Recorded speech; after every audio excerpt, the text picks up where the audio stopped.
नमस्कार मंडळी.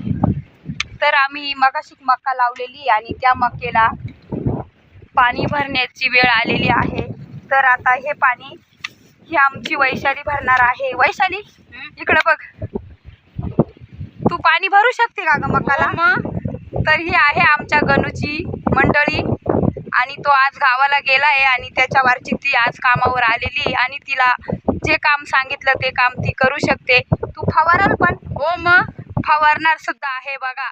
आणि जे माणूस काम करतो ते काम ती करू शकते आणि आपण जे काम सांगितलं ते काम ती गणूची मंडळी ही करत आहे. तर ती खूप कुठल्याही कामाला ती असं मानत नाही की मी बाई माणूस आहे, माणूस नाही तर मी हे काम कसं करणार, पण ती ते काम जिद्दीने आणि चिकाटीने करते बघा. ही गणूची मंडळी आहे. तुझं नाव काय ग? वैशाली. आणि ती गणूची मुलगी आहे.